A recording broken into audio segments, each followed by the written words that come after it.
person I see, I'm just going to give him the money. Alhamdulillah, I'm good. Went, found the person. He's like, here, dude. This is yours. I was like, oh, all right, thank you.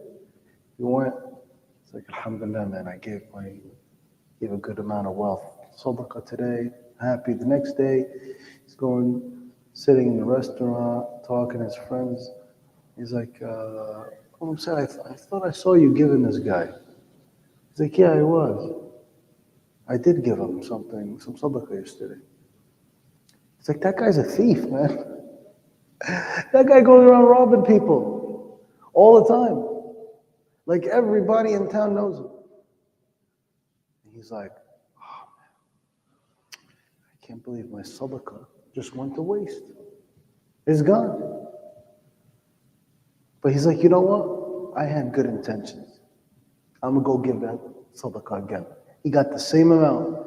Went the next day, saw a woman dressed in a raggedy way, and she kind of dressed kind of shabby and whatnot. And he's like, you know what? This lady must be poor. So went, gave her the money. And, as the days passed, he found out that lady was a prostitute, وَالْعِيَاذُ بِاللَّهِ. And she was not deserving of that, sadaqah. It's like, hey, dude, the second time, man, everybody's going to laugh at me now. Like, I can't even find somebody to take my sadaqah. I'm trying to give sadaqah, and I'm losing money, and I'm not getting the ajr, the reward that I wanted. And he went to sleep very, very sad, And he's like, look, looks may be deceiving. The third time around, he's like, it's not about the looks. I'm going to see how a person sits. I'm just going to look at them and try to guess if they're poor or not. So he went to a person. He gave him. Thought he was poor. Came and find out that person was actually wealthier than him. She had more money than him. They're like, yo, this guy, you're giving a wealthy person your sadaqah. And, at that point, he just felt very...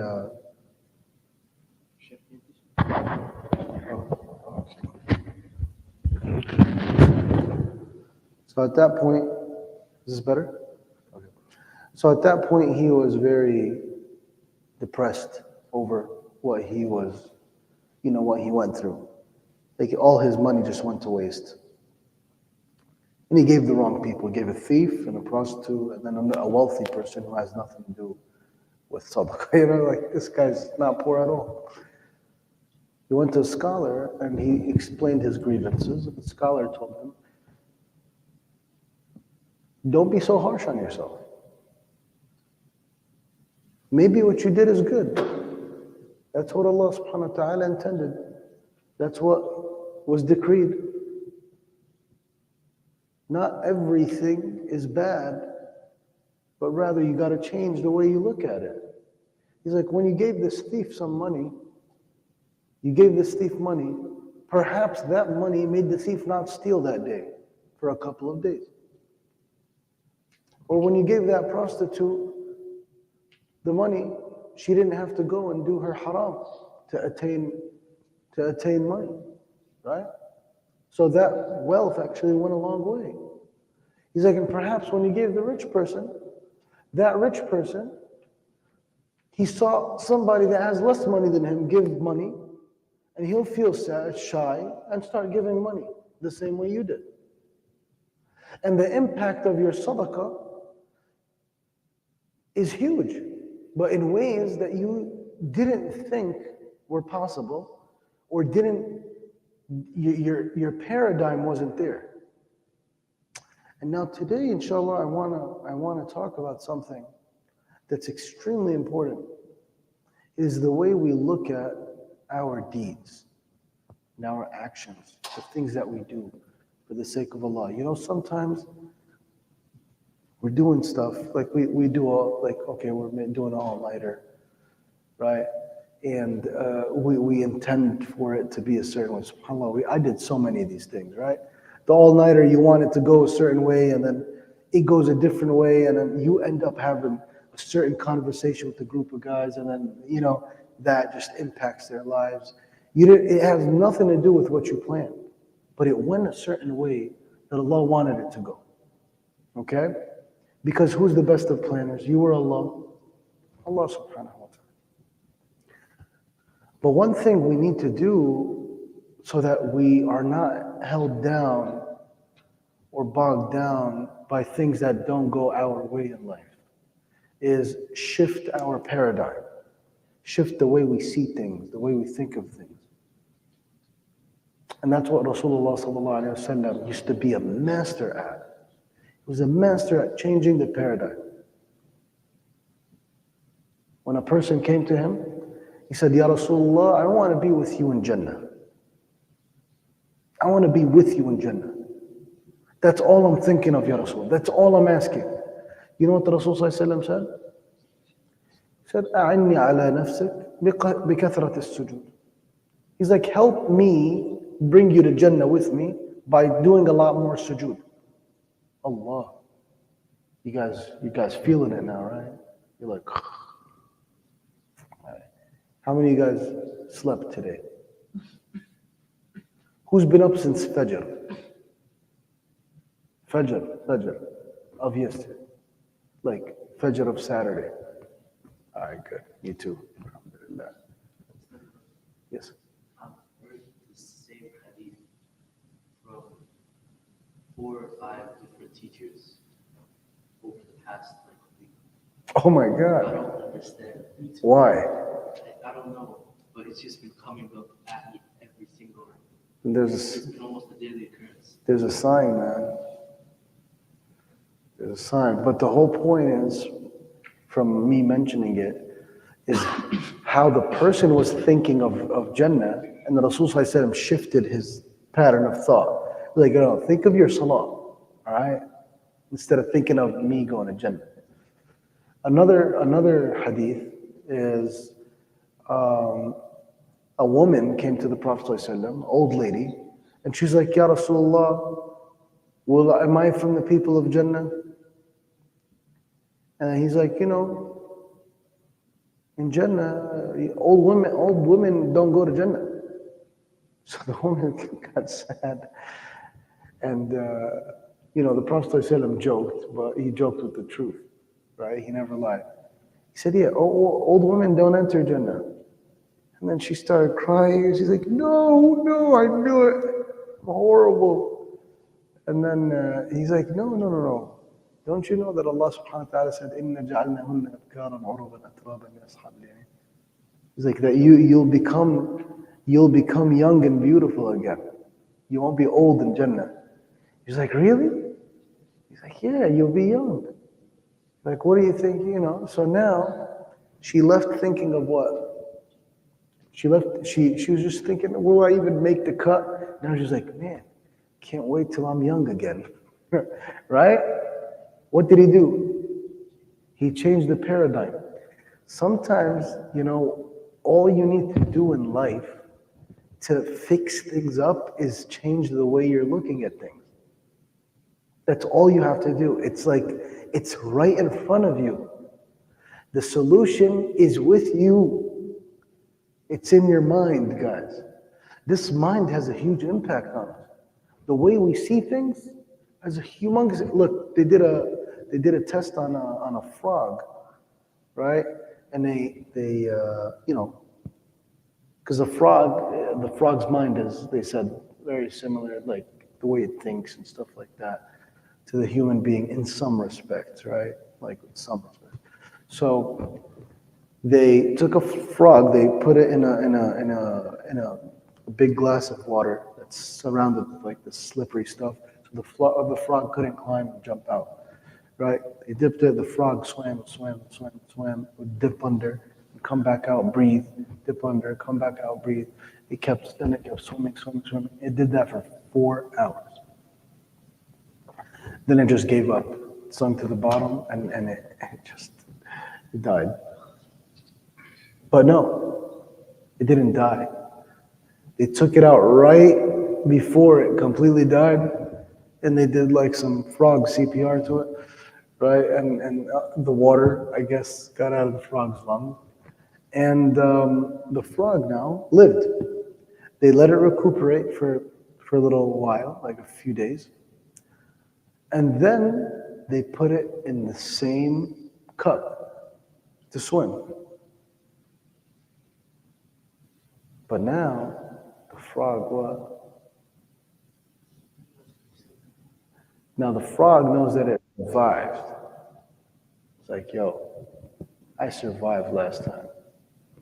I know what this is like. I got this. So it's swimming. The same frog that's muscles gave out 4 hours later. Do you know how many hours it swam? It swam for 16. It was swimming for 16 hours. And the only reason it swam for 16 hours is because of what? I want to ask you, did the situation that surrounds the frog, did it change? It's the same situation. Did the frog's looks change? Did its muscles change? Did its brain components change? Then what changed? What changed? I want somebody, what do you think changed in the frog from the first time to the second time? How we looked at the situation. Huh? How we looked at the situation. Exactly. We looked at it from different. He looked at it. Like the frog, instead of going with despair, like, all right, it's swimming thing, like, yeah, I'm dead, so I might as well give up. Now it's swimming. It's like, no, I was saved, and I'm going to be saved this time, so I might as well just keep swimming.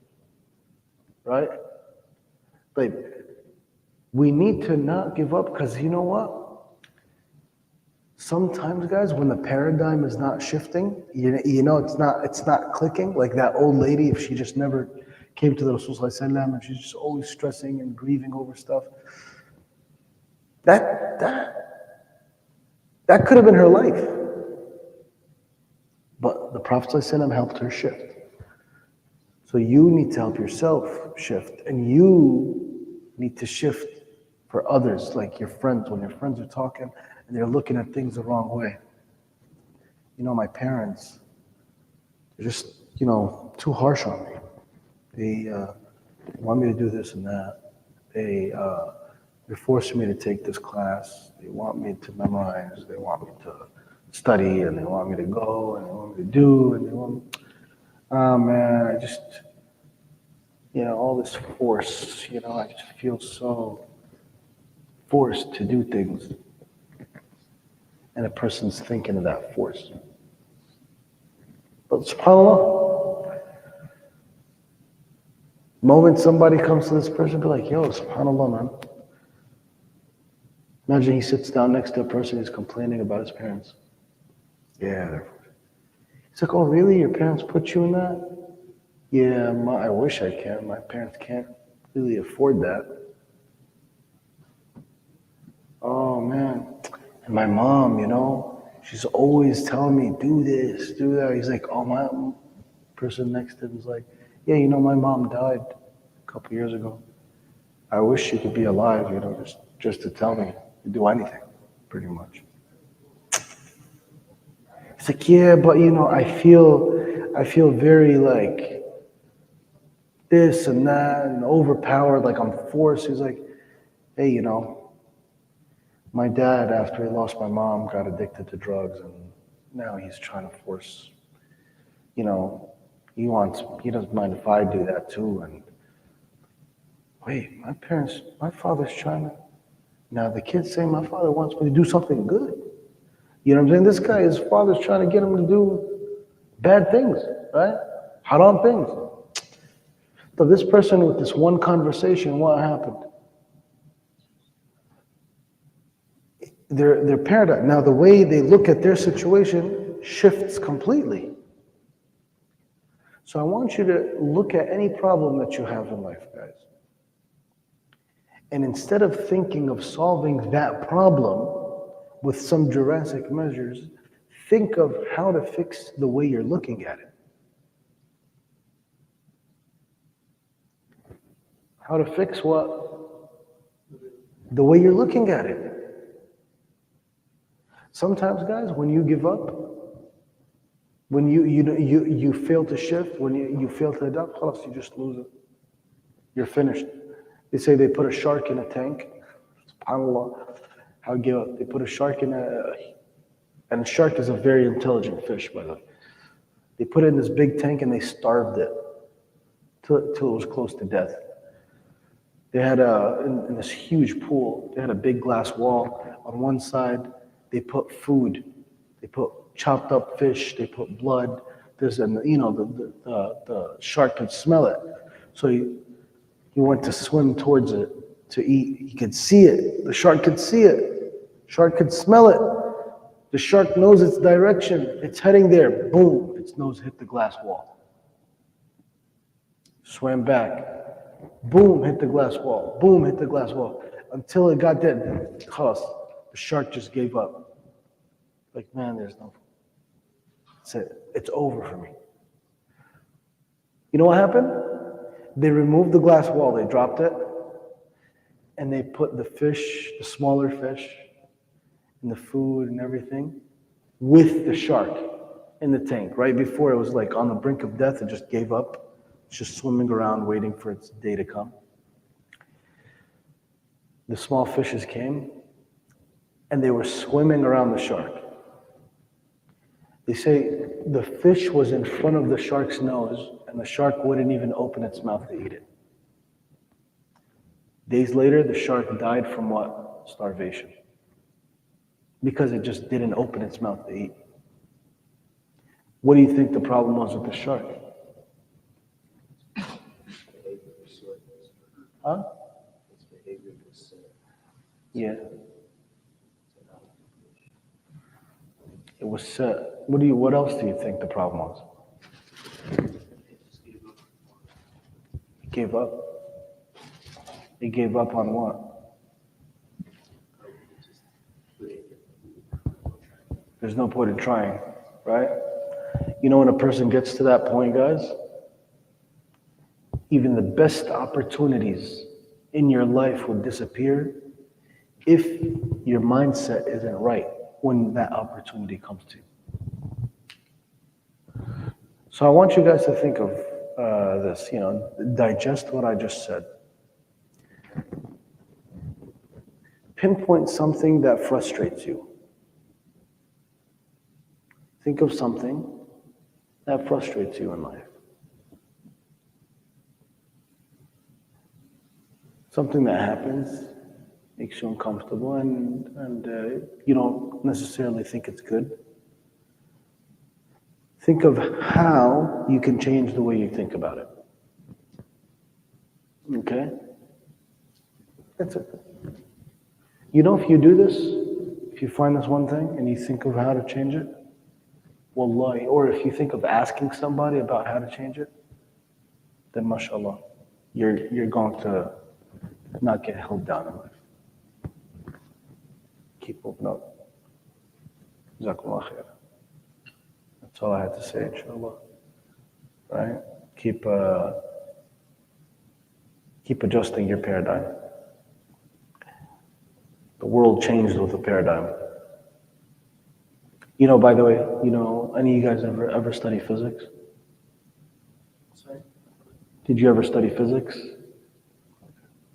So, before Albert Einstein, physics was Newtonian.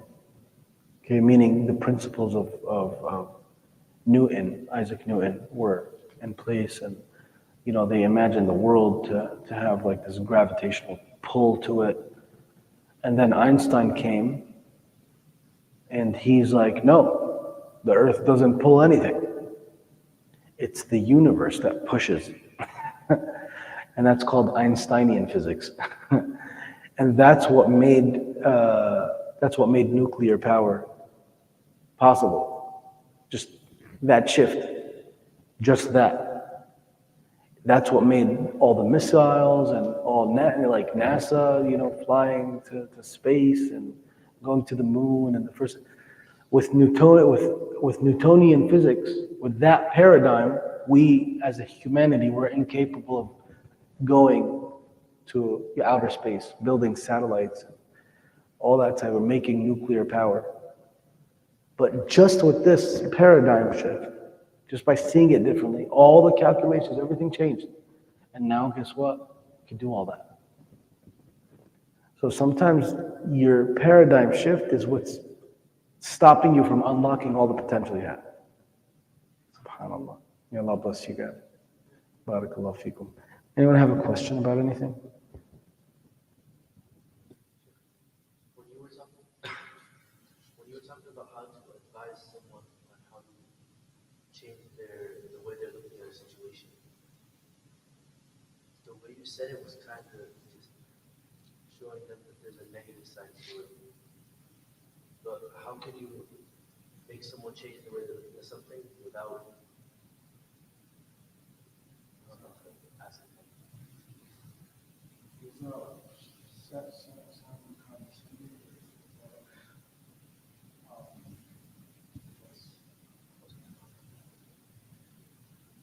Yeah, you won't. You have to. You have to. Look, the prophet says this from كان يعجبه الجنة.